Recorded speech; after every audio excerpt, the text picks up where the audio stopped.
Afternoon. This is CS 797K, Advanced Topics and Data Storage. And today we're going to start from where we picked off with the last lecture on Monday. We're going to take our Galois fields. We just went from ISBN to discuss what a Galois field is. We're going to show how Galois fields work with RAID 6. In order to do this, we're going to do a bit more digging into Galois fields first. See what some of the characteristics are, things like that. We'll build some, have a nice code that you can mess around with to understand how it works. And then we're going to go ahead and show how we can use Galois fields to handle double drive failures in a RAID 6 PQ/Reed-Solomon RAID volume. So,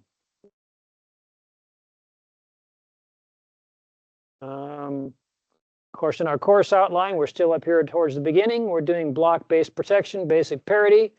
We're doing complex Reed-Solomon coding in this case, not the diagonal parity. We should have turned off the red on that particular part of the line there. Anyhow, so same topic as we've been covering for the last couple lectures. Reminder, when we build our Galois field, our times table, they're different depending on the primitive polynomial we use, right?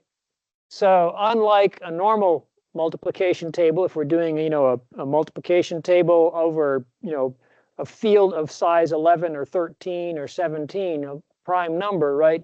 There's a unique field for every prime number, right? With a prime to a power, we have to pick a useful primitive polynomial that covers the entire field. And once we do that, we can build a times table, but different polynomials will give us different times tables. This is a times table using the polynomial 13. On Monday, we did polynomial 11, binary 1011, hexadecimal 0xb. Now we're doing hexadecimal 0xd, x cubed plus x squared plus 1, 1101. So we're going to go ahead and just remind ourselves how to build this table. Remember, 5 times 3 is 2. They go, or 3 times 5, associative, distributive, whatever, principles and math. Yeah, anybody remember high school algebra still? Choose a primitive polynomial. For Galois field of size 8, or 2 to the power 3, there are 2 polynomials. We have a table of those at Richard Terrivo's University of New Brunswick ECE webpage, right? 11 and 13. We plug in the base prime.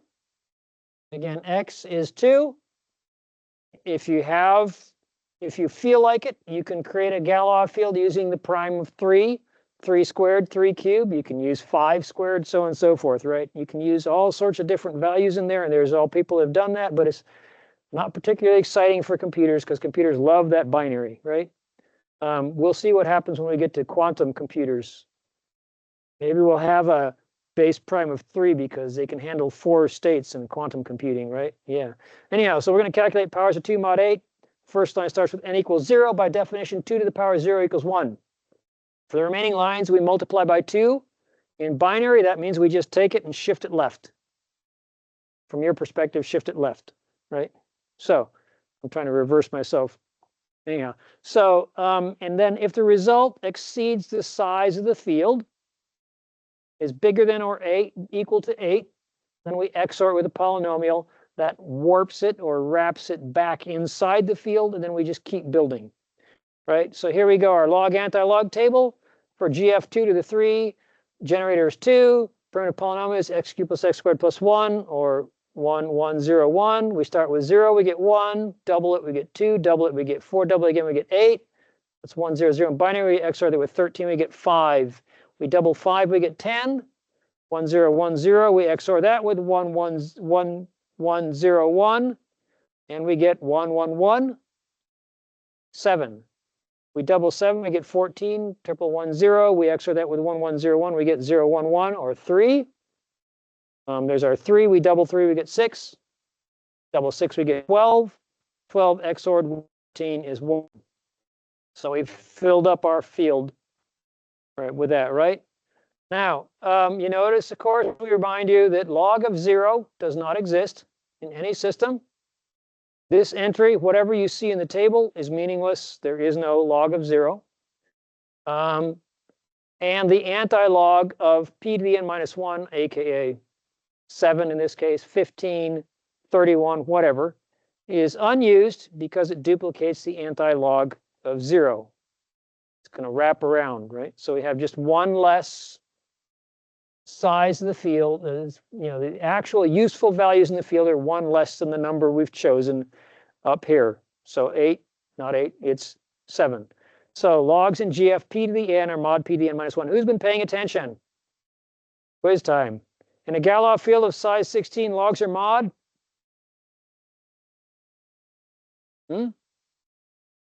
Yes? What's the number? Anybody? I heard of 15. There we go. 15 in the Galois field of size 8. Logs are mod? Yell it out. Come on. 7. 433. In a Galois field of size 256, logs are mod? 255. Yes. Okay. So, and on the exams, every semester, and it's usually people that have walked in late and missed the slide where I talked about things. You made it. In a Galois field of size n, where n is a power of 2, of course, our logarithms, when we calculate logarithms, we have to remember our modulus is 1 less than we think it is. So we're building our Galois field 2 to the 3rd times table. So we're going to take 5 times 3. We take log of 5. We take log of 3. The log of 5 is 3. Look on our table here. Look on our table here. The log of 3 is 5. The log of 5 is 3. Right? That's convenient. So we take 5. We add to 3. We get 8. We take 8 mod 8 and get 0. No, we don't. We take it mod 7 in a Galois field of size 8. The modulus we take when we're doing our calculations to build our times table in our logarithm table, our modulus is 1 less than the Galois field size. So again, the logarithms wrap 1 less. But when we start doing actual multiplication, it doesn't quite work the same way. So anyhow, 5 times 3, the anti-log of 1 is 2. Therefore, 5 times 3 is 2. The primitive polynomial matters. If we build the our anti-log log table, right, n, 2 raised to the power of n, and the log of n, with primitive polynomial x cubed plus x plus 1, that's 11, we get this. If we could use x cubed plus x squared plus 1, we get something different. We see 1, 2, 4, 3, 6, 7, 5 versus 1, 2, 4, 5, 7, 3, 6, right? So these give us different anti-logs and different logarithms. They all start out the same, but they change pretty quickly. Okay, and that gives us a multiplication table for 11 that looks like this.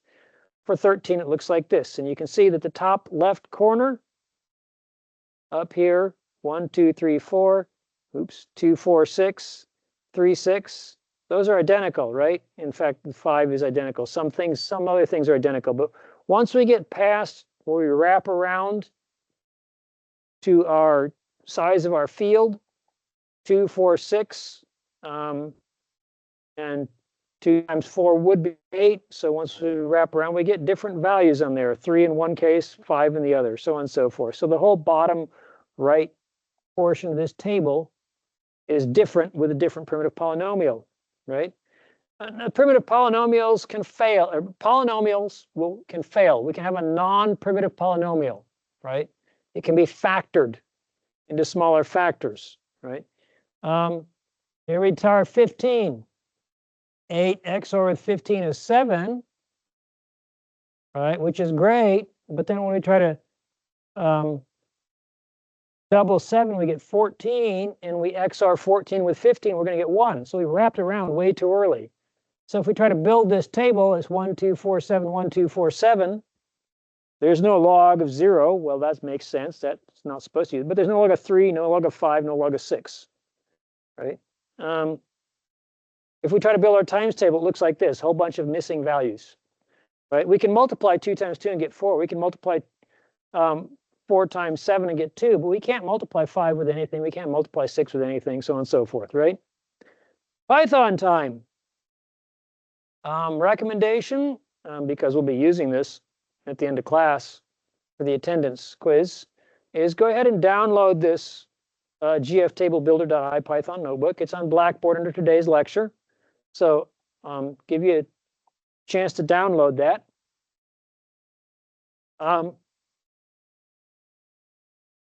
And the first person to get that downloaded, wave your hand wildly around and let me know when the first person has it downloaded and loaded into Jupyter Notebook, okay? And then I'll start asking questions. While I'm waiting on someone to get that downloaded, I'm going to go ahead and bring it up in my screen here. What do we have here? RAID 6 GF generalized is building Galois field tables. The default arguments on generate tables are a Galois field of size 2 to the power 8 with a primitive polynomial of 285 or 0x11d. And this is the standard RAID 6 Galois field table.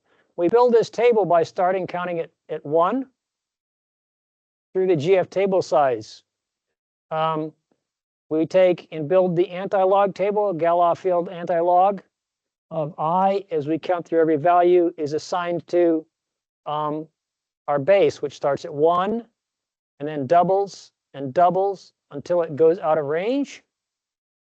If that bit that's the GF table size turns on, we XOR with the primitive polynomial to bring it back into the range.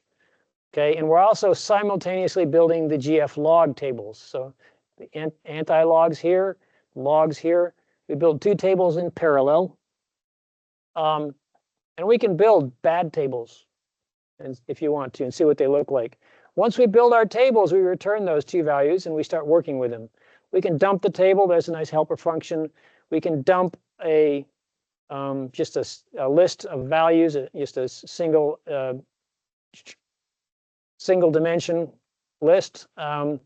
And now we can generate tables. So let's go ahead and run this code here. Run, and run. And now we're going to try to generate the tables. And we're going to generate the table for size 3 with a primitive polynomial of 11. And when we run this, we dump out the GF log and anti-log tables. We see the log is 0, 0, 1, 3, 2, 6, 4, 5. 1, 2, 3, 4, 5, 6, 7, 8. Yes, the anti-log table is 1, 2, 4, 3, 6, 7, 5, 1, just like on our slides. We can print out the size of the table at size 8. We can print out a nice, pretty printed version of it. 1, 2, 4, 3, 6, 7, 5, 1. If we go back and look at the slides, you'll see it's actually duplicating that slide. Now we can go down there and actually verify that the tables are literally inverses, you know, because really what we should expect is if we take the log of the anti-log of 1, we should get 2. If we take the log of 2, we should get 1. They should be inverses. So this is just a quick and dirty piece of code to just show that they're not perfectly inverses because of that first and last entry, right, are different. Now we have to define ourselves some functions about how to work with things in the tables. If we want to build a multiplication table, basically what we say is, you know, if either number is 0, we return 0, but otherwise return the log of A plus the log of B, take that anti-log of that. But before we do that, we have to take that modulus the size of the table minus 1. So we get it back into the field. So if the Galois field, if it explodes outside the table, then we have to take it modulus, table size minus 1, bring it back in, and then we report that as our multiplication. So we load that code. Now we can print out our multiplication table. And again, this is just straight line code. Print out our pretty little pictures and lines and pluses and stuff like that, so we make it look like a nice, pretty table. And here we go. There's our multiplication table. 1, 2, 3, 4, 5, 6, 7, 2, 4, 6, 3, 1, 7, 5, and so on.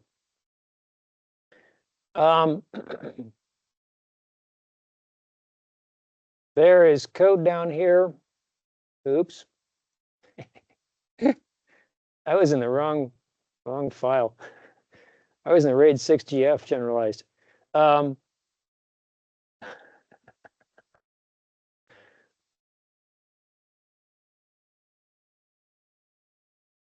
File revert or cancel file reload from disk. Again, all the GF tables building stuff has to be in the RAID 6 GF generalized. You have to actually use it in RAID 6. You have to be able to build the tables. Okay, so here we go. Run, run, run. As the code is so similar. Now here we go. In this case, I made it prettier. I made it define a function instead of just printing it out. So I can run different values. Now I can prove the tables, our inverses. Now I can build my functions. Now I can print a portion of the multiplication table, blah, blah, blah. And now I can actually try to go out there and build a bad table, bad GF log, bad GFI log. If I use 315, of course, I will get 01247, 01247. I can pick just random numbers.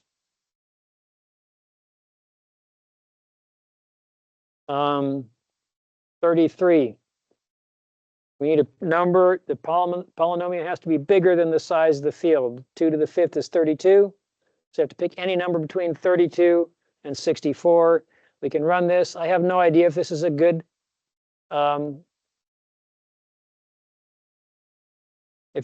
generator or not. Let's look. And is this a good generator? No. It went out there and it wrapped very quickly. 1, 2, 4, 8, 16. And then instead of going to something else, it wrapped back to 1. Right? So this is a useless generator. We can go out there and randomly try values. Right? And we'll eventually find one that works.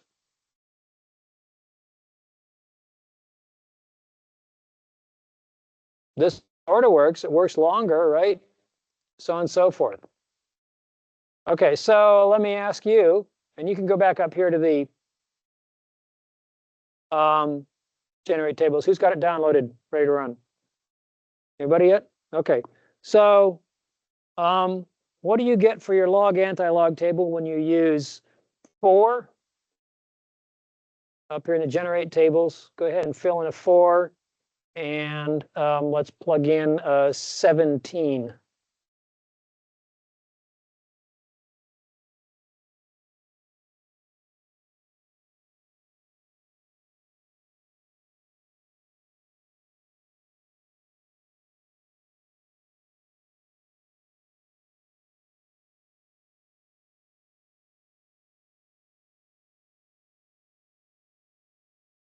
Anybody? On the GF log table, what's the 1, 2, 3, 4, 5, 6, 7, 8, 9th entry?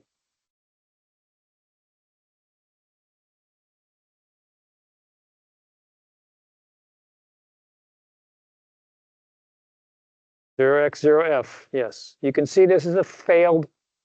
This is not a primitive polynomial, right? We keep on running a couple different lines. We dump our log A log table, and when we go ahead and do that, we'll get a whole bunch of zeros on the left side, indicating that we wrapped pretty soon in our process, right? Okay, there we go. So you can get a better understanding of what this means to do this. Try building with some other primitive polynomials, see how it fails or works. Characteristics of a primitive polynomial. It's an equation of the form ax to the n plus bx to the n minus 1 plus cx to the n minus 2 plus dot, dot, dot, plus ex to the squared plus f to the x plus 1, where a is 1, first term always has to be a 1, and b through f are either 0 or 1, indicating that term is either present or not in our equation. It must start with x to the square, x to the n. That's the size of the Galois field we're generating, right? So Galois field of size 2 to the 4 must start with 16-bit on. Why? Because as we wrap outside the field and that bit turns on, we XOR it back off, and that's how we get back into the field. Right? So that's why that bit has to be on. The last term must end with 1. Why? Because if we didn't have a 1 in there, everything we built our table by shifting left. And when you shift left, it always is filled with zeros. And so if you had an even number that you shifted out, it would always wrap back into an even number, right? So you could never generate a full table if you didn't have that 1 turned on. That'll just never work. You can go ahead and try it. But your odd numbers might generate full wrapping things, but your even numbers never would. No, it wouldn't. Never mind. It never would. We have to generate a complete log anti-log table because without it, we can't make a complete multiplication table, right? Now, GF2 to the n is a polynomial. It's expressed as an equation. Also expressed in binary. X to the 8th plus x to the 4th plus x cubed plus x plus 1 is 10001111 or hex 11b. How do you convert a decimal number to binary? Anybody? Sorry? Yeah, just keep it divided by 2. That's right. You start looking at that number. Is it odd? Write down a 1. Divide by 2, integer division. Is it still odd? Write down another 1. But if it's even, write down a 0. And just keep dividing, going left and right. So divide 283, or divide 11. There's a 1. I get 5. 5 is odd. Divide 5, I get 2. 2 is even, I get a 0. All right, so I write a 0, and then I divide 2, I get 1. 1 is odd. Another way to do it is just start by saying this number is between 8 and 16. Therefore, the 8th bit is on. Subtract 8. Right? And then it's between 8 minus 11 minus 8 is 3. 3 is between 2 and 4, so there's no 4th bit. Right? And so on. So there's 2 different ways to do it. You know, the good programmatic way is to just start from the right and work your way building up. If you're lazy like me, you can just, start dividing by and start on the left side because that's where your number is going to start anyhow, right? Remember to think of that polynomial as changing the modulus. Instead of having a field that's modulus 11, you have a field that's modulus, sort of modulus. It's not really modulus because it's an XOR thing, right? But we're changing the modulus to allow complete exponentiation cycles. Here's our list of irreducible polynomials. Size 2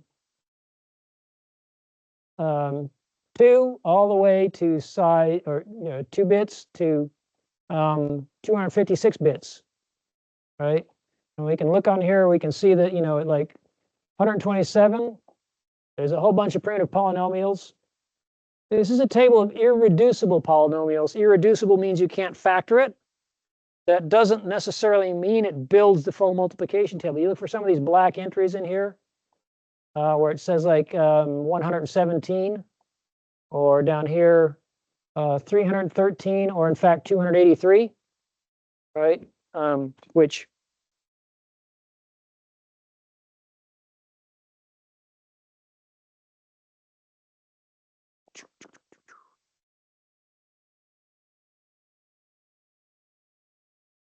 right there on that slide, we said 283 is not a primitive polynomial. You try to generate a table, it'll loop, right? So you can do different values on there, and in fact, be ready to do that at the end of class. Because why not? I made it one of the quiz questions. On to RAID 6. If you want a more detailed explanation of what I'm going to do in the next few slides, and I'm not going to make you memorize the math for RAID 6. I'm going to describe how it works, and then we can look at the code. And then when we're starting to change things, if we start to go in and change that code, then you'll be able to understand what we're doing here, hopefully. Well, we're not going to do RAID 6. Anyhow, this is a paper that a fellow named Peter Anvin wrote at University of Arizona on RAID 6. You can go ahead and download the PDF. It actually is a paper. It's got some errors in it, but it's good enough for an explanation of how it works. The errors are subtle and they don't really relate or speak to the topic. Again, in Galois field of 2 to the power n, addition is the same as an XOR. subtraction is the same as addition too. XOR means if you start trying to count, you will fail. You know, you add two numbers together, you add the same number to itself. You say 1 plus 1, you're going to get 0, right? XOR is thus a basic Galois field of 2 to the power 1. That is the most simple, primitive Galois field, finite field you can make. Therefore, P parity is literally a Galois field, right? D0 plus D1 plus D2 plus so on and so forth.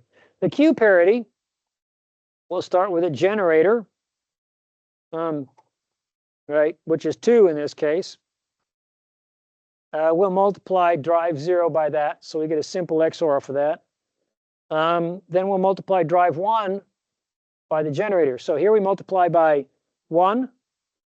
2 to the power 0 is 1. Now here we multiply the data by 2. Here we multiply it by 4. Here we multiply it by 8, 16, 32, and so on until the last drive is multiplied by whatever power its position is in the data set, right? Or in the set of drives. And we're using the Galois field to do this multiplication inside a finite field. And of course, the benefit of this is that now we have integers all the way down the line. The Q parity is therefore defined as 2 to the 0. We'll go ahead and, hope I don't have that line on there. 2 to the 0 times the data on 0. So the data on drive 0 plus the data on drive 1, all doubled, plus the data on drive 2, all raised to the 4th power, plus the data on drive 3 raised to the 8th power, right? Multiplied by 8, multiplied by 4, raised, so multiplied by 4, multiplied by 8, multiplied by 16, and so on. So once we do that, we end up with a sum where we can figure out what the value was in the data drive, and we can also use that different sums between the P and the Q parity to figure out what was on 2 dead drives. What's the maximum number of data drives in this scheme? How big is our Galois field? Whatever size it is, 2 to the n, our maximum number of data drives is 2 to the n minus 1. So if we have a Galois field of size 8, we can have 7 data drives. If we have a Galois field of size 16, we can have 15 data drives. Right? We label these drives D0 through Dn minus 2, drive n minus 1. We can't use it. The multiplier would be back to drive 0. The maximum number of drives in the volume. Well, remember, we have a P parity and a Q parity. So there's n minus 1 data drives plus 1 parity plus 1 Q parity. That means 2 to the n minus 1. What value would you choose for n? How big a field do you think you should use? Is a 9 drive volume enough drives? Probably not. People want to put more data out there, right? They want to get faster response time by having more drives. The more drives you have, the faster things are, right? But what they ended up choosing was 256 as the size of the Galois field, 2 raised to the power 8. No one, as far as I know, has built a RAID volume with 256 drives in it, or 257 drives in it. I don't know, maybe someone did for fun, but if they did, it wasn't that fun and it wasn't that interesting, right? So again, the number of drives is limited by the size of the Galois field. We can't use that last one. We were limited 9 drives at GF2 to the 3. We were limited 17 drives at GF2 to the 4. Again, 2 to the minus 1. The size of your data chunk that you work with as you're doing your calculations, right? Your numbers can't go outside the field. Again, a Galois field of size 2 to the power 3, you can only do maths on values between 0 and 7. If you try to put 8 into a Galois field of size 2 to the 3, it doesn't fit, right? The calculations have to happen 3 bits at a time. If we look at the code for the ZFS file system, which is on GitHub, you can see it works 64 bits at a time, even though it's using a GF of size 8. And the reason is you're using bit masks. And so you can do these things on larger chunks. We got sample code in our program here that is simply doing multiplication, division, addition, subtraction on the raw data. So if you try to fit in data that exceeds the size of our calculations, our simple program is going to fail. But we can make it work. Okay, so we got our volume built. We've put N data drives. We put one parity, one Q parity drive, right? How do we rebuild things? Well, we got the simple cases, the single drive failure. If P dead is, we just rebuild it, generate P. If Q is dead, we just regenerate Q. If a drive X is dead, we rebuild it using the other data drives plus P. We're doing RAID 4, RAID 5 reconstruction. Dual drive failure. If the drives that are dead are the P and Q parity drives themselves, all we have to do is reinitialize them, right? If one data drive and the Q drive are dead, we can easily reconstruct that data drive using the P parity, and then we can reconstruct Q from all the data drives, right? If the P are dead, then we use the Q syndrome, which sounds cool. Sounds like a super spy movie or something, right? To rebuild the data on drive X, and then we can use generate P to rebuild the P drive.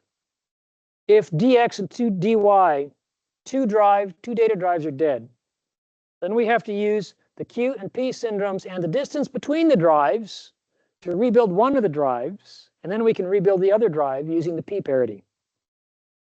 How does that work? Here's our reconstruct D and DX and P dead. So we compute Q sub X, which is the Q parity assuming drive X was all zeros. This drive is dead. We can't read anything from it. Let's just guess that it was all zeros, okay? So we can calculate the parity that would be on the Q drive if that drive was zero. Now, that parity that we calculate, our Q syndrome, we'll call that, if we were to add the data that we expect to be on that drive, just like with ISBN, right? If we were to add the data that's at the missing digit in the ISBN, that would give us the data that's actually on the Q drive. And of course, that all is set on the Q drive such that all this sums up, total. If we were to add up all the data plus the Q, add it all together, we'd end up with a zero parity, basically, right? So now G of X times D of X is equal to Q plus QX. So all we have to do is XOR what's on the Q drive and what's on the Q syndrome. And then we get this. And now we have to divide by G sub X. Or we can put it another way, Q plus QX times the inverse of the Galois field multiplication. Right? So instead of multiplying by 2, we divide by 2. Instead of multiplying by 4, we divide by 4. Okay? Two dead drives. This gets more complicated. We compute a P syndrome and a Q syndrome, assuming that those two dead drives had zeros on them. So P is P sub XY. The P syndrome is the data on X plus the data on Y are assumed to be 0. So if we add the data that was on X and Y, that gives us the data that actually is on the P drive. Similarly with the QXY, if we multiply the data on missing data on drive X times its position, and then multiply the data on missing drive on data on drive Y times its position, that gives us the actual Q paper. And if you read the Anvin paper, you can go through all the algebraic rearranging stuff, and he eventually gets to this formula.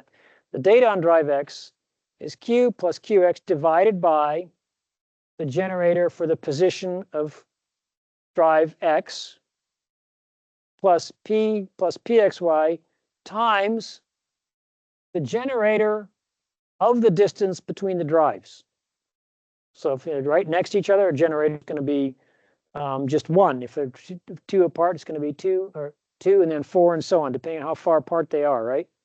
To the power of y minus x.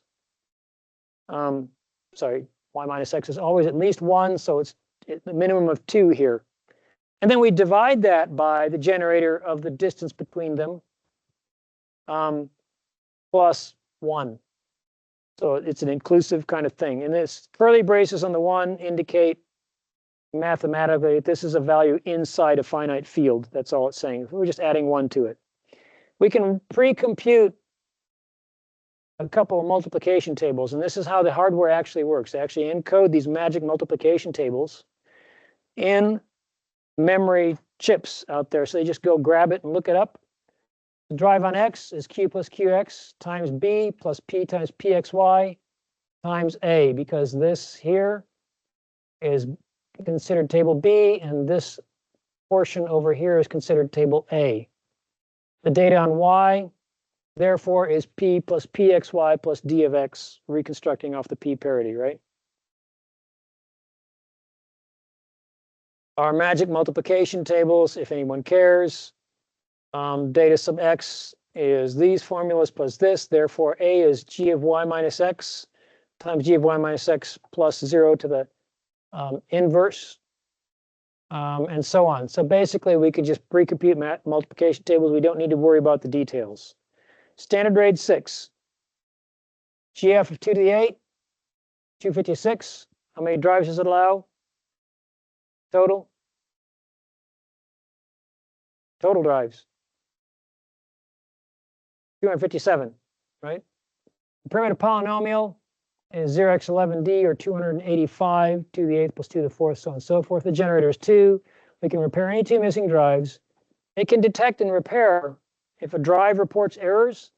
The Hamming distance is sufficient to be able to do a single error detection, right? It can detect but not successfully repair 2 corrupted drives. What is the Hamming distance?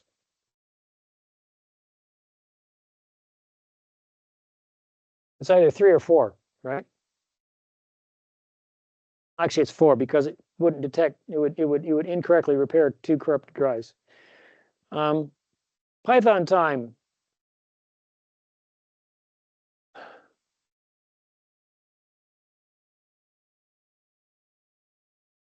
$110. We're good.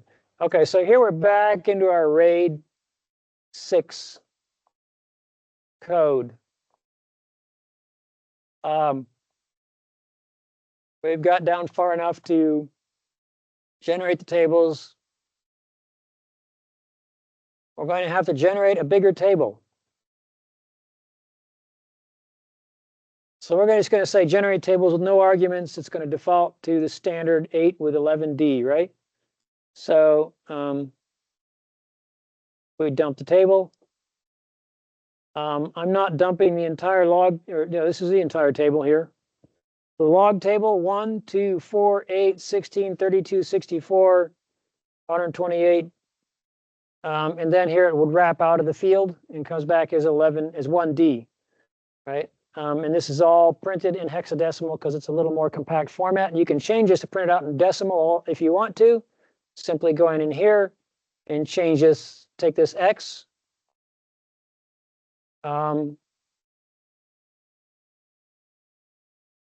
And change it to a D, right? Or even just take it off entirely, %02. Of course, then your table will get wonky. That's why I changed to a 3, because your values are always going to be 3 bits or 3 digits or less. We print the table size is 256. We print our log anti-log tables, the beginning of the log anti-log tables. We're not going to print the whole thing, but we can see here 1, 2, 4, 8, 64, 128, 29, 58, 116. This is, of course, in decimal. And the anti-logs over here. For instance, the log of anti-log of 15 is 38. That means down here where there's a 38, the log should be 15, as expected, right? So we're just basically dumping our log anti-log tables. We can run this code just to show that they are different at the beginning and the end. Here's our functions. These are basically identical to the other thing here. Multiplication, add the logs, take a % the table size, take the anti-log. We've got some other things in here. R add, we take all the arguments and XOR them all together. Subtraction, we do a modulus. We take the table size and subtract 0 minus A minus B. Division, we basically say divide A by B as we do the subtraction of A and multiply by B. So it's basically doing an addition, taking the log of 2 things, but one of them we do a subtraction or a inverse of it. So we can go ahead and once you define those, we can print a portion of our multiplication table. This multiplication table is not online. because it's too big. So if you go to Teravo's website, he prints out multiplication tables for up to like size 2 to the 6th. But we can print it ourselves. Now we can initialize our data. We'll put the word first on the first drive, second on the second drive, third on the third drive, and so on. We print that out. We zero out the P and Q drives. We generate P. For every drive in there, we XOR it. Every drive in the range is 0 to num drives. Generate Q for D in the range 0 to num drives. To generate, we go ahead and do the multiplication of the data on the drive right here times the GFI log of the generator. That's 2 raised to that power. And then we add that to drive Q. So we keep XORing those successive values. Then we dump all the drives. And here we go. Here's our drives. Drive 0, FIRST, P parity is down here. The Q parity is down here. We've actually successfully built all of our volumes. Again, this code, I didn't munge it as much as I did the diagonal, the DP diagonal parity example. So it's not as pretty. We can fail and reconstruct the P parity easily. This is not super entertaining there. Basically, you don't think that GFI log is 1 over the log. GFI log is a different thing entirely. That is 1 over the power, right? So if I look at 1 over GFI log, you see the values are completely different in here. Now we can fail and reconstruct drive 2 in the P parity. This is a single drive failure. We've done that. And if you go through the code, you can see it fail and rebuild it on your own. Finally, here we go. We're going to go ahead and fail and rebuild 2 different data drives. Again, we build our partial P, our P syndrome. We build our Q syndrome, right? We have a calculation where we add partial P to the partial Q. We generate the GF divisor that sums the 2 missing drives. We take that data, multiply that by the inverse of the generator. And that's the data on the drive that we've rebuilt, right? And then we rebuild the data for the second drives and dump them all out. So boom, here we go. And again, we failed drives 1 and 2. Blanks, blanks. We can see how we do our multiplication. This multiplier is going to be the same in every case because it's the offset between the drives. And we've rebuilt the data on both of those on drive 1. And now we rebuild drive 2 using the P parity. Blah, blah, blah, blah, blah, blah, blah. Boring. Yeah, right? 45 minutes now? Yes. Okay. So that is our RAID 6 PQ. Now it's time to do a quick and dirty analysis of the difference between RAID 6 PQ, the mathematician solution. You know, let's throw heavy duty math at it, right? And the engineer's solution, which is let's take what we already did and do it a different way, right? RAID 6 P and Q rotate like RAID 5. When they originally released RAID DP, the P and the DP did not rotate. There's no reason for them not to. They just need to code that into the algorithm, say we're going to rotate the drives every random number of blocks, you know, pick some number. So they're rotating now to get that hotspot out of there. Detecting corruption, RAID 6 PQ can find data corruption. So if there's data corruption and it recalculates the P and the Q values, right, then it'll get different syndromes. If there's data corruption, it'll calculate the P parity, it'll get something different from what is actually on the P drive. If a data drive is corrupt, it'll also get something different from what's on the Q drive. And then using those mathematics on there, we can determine which drive as the corrupted data. So because that Q parity has that kind of like ISBN-like nature where we multiply everything, that allows us to pinpoint which data drive it is because we figure out what the multiplier is that allows it to match up with the P parity. Now, with the DP data corruption is not detectable because not every data block is covered by a diagonal parity stripe, right? So that's one advantage of RAID 6 PQ. Performance.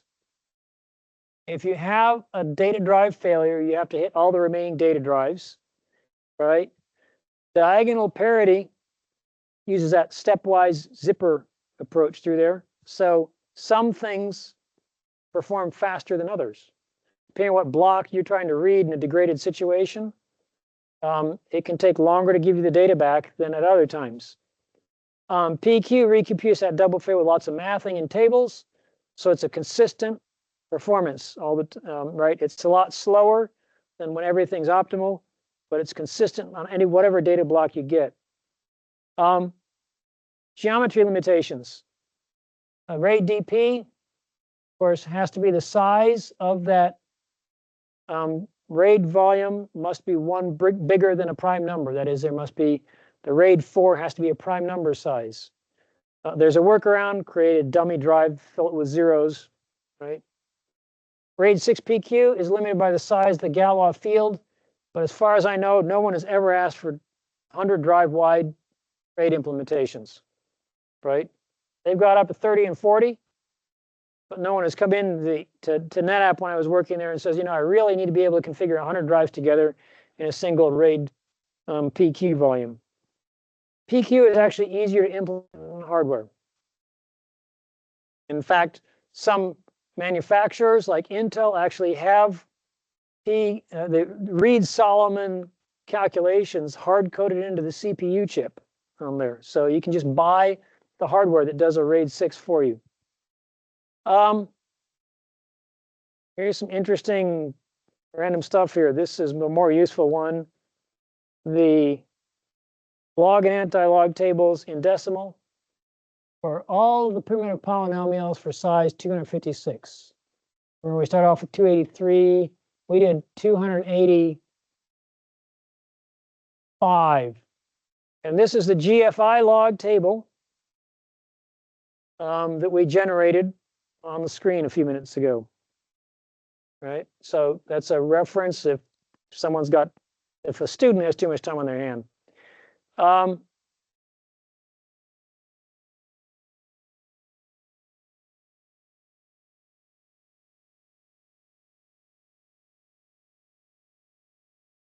Yeah, nope, we're not going to do that. That's actually trying to test a multiplication. What if we multiply 13 by 17? What do we get? Right? So we'll skip that slide. Oh, I thought I deleted this slide. Yes, GF of 3 squared also exists. No one cares. Here's our links that we have to stuff. Again, Dr. Tervoy has the multiplication table. You can look that up, run it in the code. If you find a mistake in the code that I wrote and supplied to you, I don't want to know about it. I do want to know about it. Okay, that is the end of the lecture. It is 1:22. We have a sort of a long quiz today for instance. How many people are attending online today?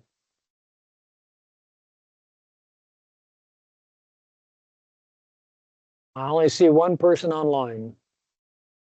All right, that's fine. So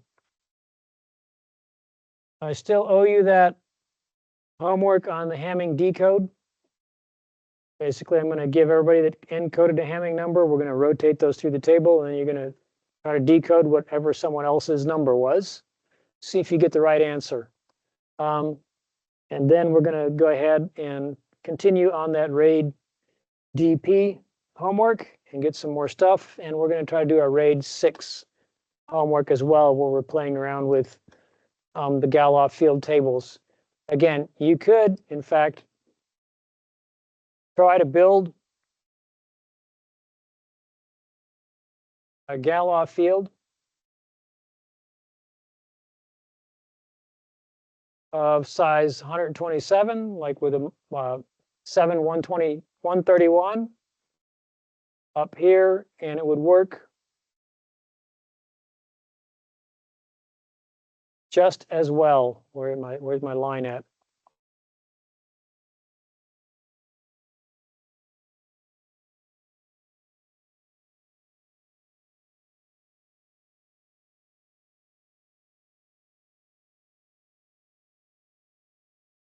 If I were to run this code here, I get my tables, GF log, GFI log. My table says 128.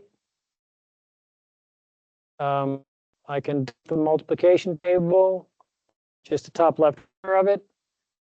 Everything will work fine.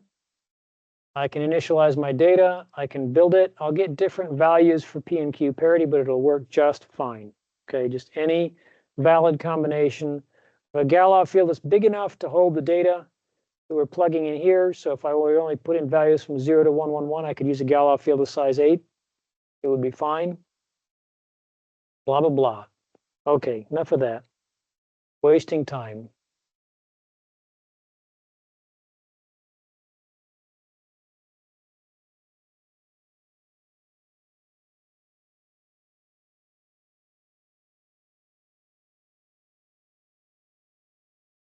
Okay, so I'm going to stop recording.